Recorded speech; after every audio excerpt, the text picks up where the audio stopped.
With the wheels, it kinda looks like a snake with legs, but this might be the most fun that I've had with any glider so far. Hey there, I'm John, this is Two Brothers RC, and this is the E-flite Conscendo 2-meter aerobatic glider. Horizon Hobby sent this over to me while I was in Tokyo, and we just got around to wrapping up the flying on it. It's got wheels, and it's got struts, and it's got the capability to have full span ailerons. It's a really neat glider, but let's dive into it and see how it stacks up. As is usual with gliders, there's no patent pending Two Brothers review system to be found here. I still don't have enough glider experience to feel comfortable making a review system for them, but I will go over what it's got and what it don't, and let you make up your own mind. Or just enjoy seeing it do neat stuff.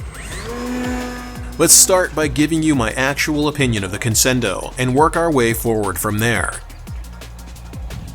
Horizon markets this glider as being a blend of soaring, sport, high speed, and aerobatic flight performance. Seeing as how I really don't care about soaring, I did find that it's fast. It's also sporty, I guess.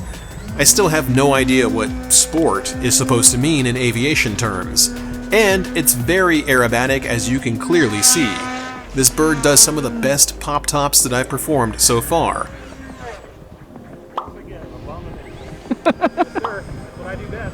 Also, it flat spins really well too. Indeed, it's so good at flat spinning that giving it contrary aileron input to flatten the spin out makes it unrecoverable unless you know how to get out of it.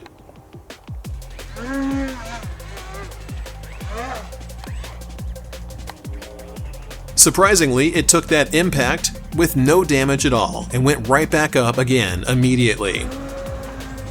If you're nutso enough to flat spin a glider and you notice that it won't come out of a spin on command, push the elevator down and peg the throttle to full.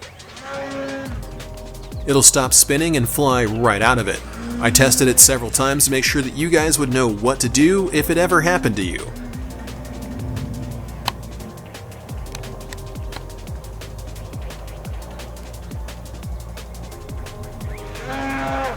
That's the old Two Brothers guarantee.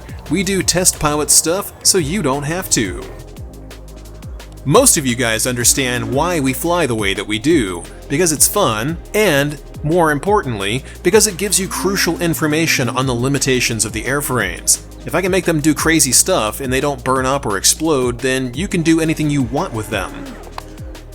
But then there's crazy people like these two fellows who think that a glider isn't a glider if you fly full throttle. Of course, they're demonstrably wrong, and we'll celebrate how wrong they are with a couple of high-speed glider passes for everyone who can appreciate airplanes doing more than flying in lazy circles.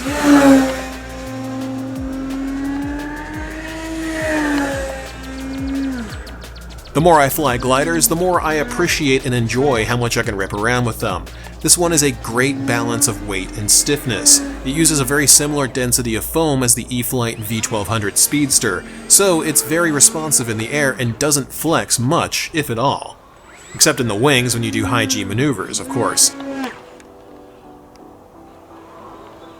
Out of the box, it's pretty responsive in pitch and rolls well enough. If you want it to roll even faster, set up full span ailerons. The stock 8360T receiver has 8 channels, which makes it super simple to make the entire wing roll on command, which is what I prefer. If you want more pitch sensitivity, you can use a mix of elevator to the flaps that causes the flaps to drop as you pull the elevator stick. This makes it have so much pitch authority that it can do square loops easily. Grab the setup file from the Two Brothers RC Discord so you can skip the setup and mixing and have it done automatically for you. The thing I enjoyed doing most was abusing the flap mix to see how close I could get to the ground without crashing.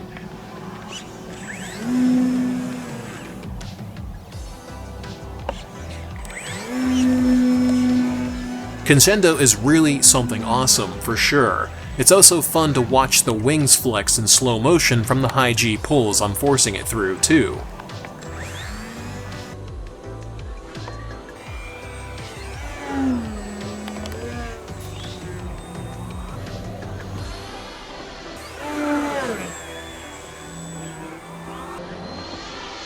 Unlike another glider that I've flown, this one doesn't do waterfalls, so don't expect to hold down elevator pressure and get away with it.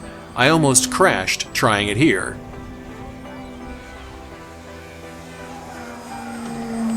Dodgy on that one. Just a smidge. Again, test pilot stuff, so you guys can figure out what the limits of the airframe are. And hey, look at that, it's time for a word from our sponsors. If you're like me and you've ever wanted to print one of the many mods you can do to your airplane, but you hate the idea of spending a ton of money on a 3D printer and all the materials for it, then JLC 3DP is what you need. JLC 3DP is a 3D printing service that you can use to print basically anything you want. No need to own your own printer either. Upload the models you want to print, choose the material to print with, get the price listed up front, and it's sent right to you quickly and easily once it's done printing. JLC 3DP takes all of the annoyance out of 3D printing by delivering high-quality prints right to your door, so you, too, can finally find and print all sorts of upgrades and mods to your planes that you found on RC groups, in Discord servers, or after browsing 3D print libraries. There's an entire world of components waiting for you. Visit jlc3dp.com today and try it out for yourself. Before we move on here, scroll down just a little bit and hit that like button for me. If you're not already subscribed, get on it. And if you're not part of our Discord chat server yet, hop down to the description below to join up with 4,000 plus people and chat airplanes with us. So, aerobatics aside, most of you guys want to know how much of a pain in the ass this bird is to put together. This is probably the easiest assembly I've ever had with any plane. Every component pops in place with very little effort. The wing attachment system is the best I've seen on any airplane. Even the jets that I fly with the push-button connections wish they were as convenient as this is.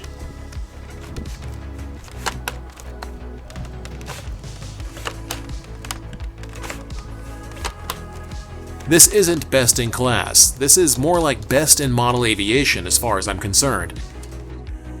The only downside to it is that you can't put the wing tubes inside of the fuselage. I got spoiled with other Horizon aircraft, and this one let me down just a little bit in that regard. However, it does look fantastic with high density foam, though some guys are gonna complain that it doesn't have paint. That's definitely for weight savings because it's not the lightest glider out there. Saving weight where it makes sense is okay in my book. Just don't let perfect be the enemy of good enough, as my family often likes to say. The hinges are all foam except for the rudder, which is attached with CA hinges. Despite being foam, the Conscendo literally did not care what I did to it in the air. I'm always trying to force these things to break apart in midair, and so far I've failed every single time, which means that this airplane is made of some pretty robust stuff. The foam is nearly as dense as the E-flite V1200, it's got great servos, and its ESC doesn't overheat, though the motor definitely gets very warm, if not outright hot, with how I fly this thing, so give it some time to cool down between aggressive flights if you're into the kind of flying that I am. Otherwise, it'll probably be fine, but I don't have precognition, so I can't tell you what'll happen if you fly it back to back without letting it cool down first. The servos are all metal too while we're on the subject of aggressive flying. It holds up across our usual fit and finish and avionics and lighting criteria, but it doesn't have lights. It does have the option to fly with a set of nighttime lights though. I don't have those, but other people on YouTube do, so check out some channels like Brian Phillips RC and you'll see them for yourself. Looping back to the start of this vid, I know this bird looks like a snake with legs with the gear struts installed, but hear me out, it's so useful for people who fly from parking lots or other concrete-only areas. The wheels allow you to fly and land it without destroying the aircraft on touchdown, but it doesn't seem to affect the performance at all. The wheels open up the runway flyability options significantly. Watch the 2 uncut videos at the end of this entire video so that you can see and compare their performance with and without the wheels for yourself. My overall thoughts are that it's a pretty fantastic flying glider. It does just about all the flying that I like to do, it looks cool doing it, and the wheels are actually way more fun than I thought they would ever be. Doing one-wheel touch-and-goes with the glider was not on my list of things I'd be doing in 2026. For $399, it's a pretty solid deal. It comes with an 8-channel 8360T receiver, and you can modify it easily for full-span ailerons. Hop on our Discord server to download the setup and ask for programming assistance. A new thing I'm going to start featuring from now on is uncut flying at the end of each video. So this one will include 2 uncut, raw clips of this bird buzzing around with and without wheels, after the supporter section and next video preview, so that you can fully make up your own mind. Huge thanks, as always, goes out to our channel members on twobrosrc.com/supporters, and a very special thanks goes out to our mega fans, Sarasota RC Squadron, Michael Smith, JR Man, Todd, N411X, Jeff Baker, High Alpha Guto, and Polly1717, along with our Ultra fans, TBRC Fan, and FS Radio Control. You guys kick so much ass. Be sure to swing by twobrosrc.com and pick up some of your favorite TBRC merch. Coming up soon will be a beginner's tutorial for flying with the Hobby Zone Aero Scout. See you guys in about 2 weeks, but before that, here's the uncut flying footage.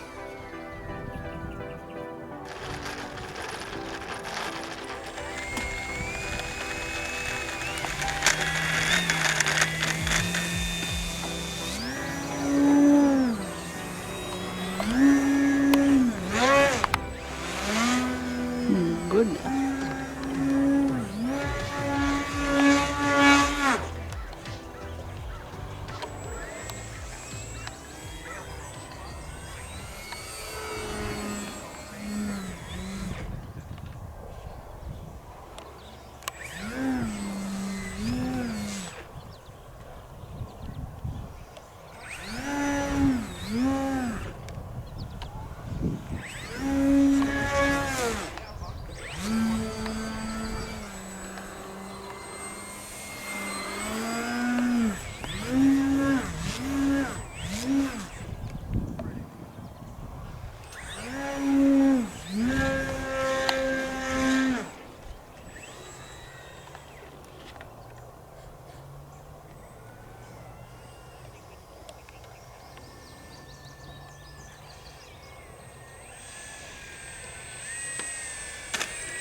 I almost got it. Almost.